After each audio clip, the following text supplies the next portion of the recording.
നല്ല മഴയാണ് കാസർഗോട്ടും പെയ്യുന്നത്. ഇന്നലെ രാത്രിയോട് പെയ്ത മഴ ഇന്നും തോരുന്നില്ല എന്നുള്ളതാണ്. നമ്മളിപ്പോൾ ദൃശ്യങ്ങളിൽ കാണുന്ന പോലെ ഒരു കാറ്, ഏകദേശം ഒരു ഇന്നോവ കാറാണ്, അതാണ് നമ്മൾ മനസ്സിലാക്കുന്നത്. കാർ ഇപ്പോൾ ഒലിച്ചുപോയി നിൽക്കുന്നു. അതിൽ ഒരു 2-3 ആളുകൾ ഇപ്പോൾ കാറ് കരയിലേക്ക് കൊണ്ടുവരാനുള്ള ശ്രമമാണ് ഇപ്പോൾ നടന്നുകൊണ്ടിരിക്കുന്നത്.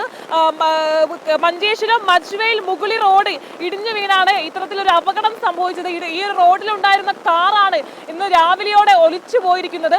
അതേസമയം തന്നെ ഈ ഒരു ഭാഗത്തെ പല പ്രദേശങ്ങളും അതുപോലെ വീടുകളും വെള്ളത്തിനടിയിലാണ് എന്നുള്ളതാണ്. ഏകദേശം 15ഓളം വീടുകൾ വെള്ളത്തിനടിയിലായിരിക്കുന്നു. കാർ തിരികെ കയറ്റാനുള്ള ശ്രമമാണ് നടക്കുന്നത്. കാറിൽ ആളുകളൊന്നുമില്ല. ഇന്ന് രാവിലെയായിരുന്നു ഈ ഒരു റോഡിൽ ഈ കാറ് നിർത്തിയിട്ടുണ്ടായിരുന്നത്. എന്നാൽ ആ കാറ് ഇത്തരത്തിൽ റോഡ് ഇടിഞ്ഞ് ആ ഭാഗത്തേക്ക്, കൃഷിയിടത്തിലേക്ക് അല്ലെങ്കിൽ ആ വെള്ളത്തിലേക്ക് പോകുന്ന ഒരു സാഹചര്യം ഉണ്ടാവുകയായിരുന്നു. കാറിൽ ആളുകളില്ല.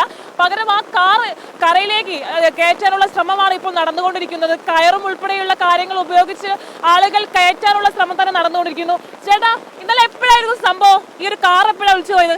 ഒരു 4:30 മണിയാവും. രാവിലെ 4:30 മണിക്കാണ് ഈ കാർ ഒഴിച്ചു പോയതാണ്. മജിബേൽ പ്രദേശമാണ്, മീഞ്ച പഞ്ചായത്തിൻ്റെ മജിബേൽ മുകളി പ്രദേശത്താണ് ഈ കാർ അവിടെ നിർത്തി വെച്ചിട്ട് ഒരു വീട്ടിൽ പോയിട്ടുണ്ടായിരുന്നു.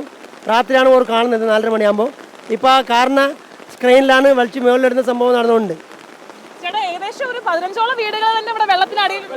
15 വീടുകൾ വെള്ളത്തിനടിയിൽ. എല്ലാവരും വേറെ പാർപ്പിച്ചിട്ടുണ്ട്.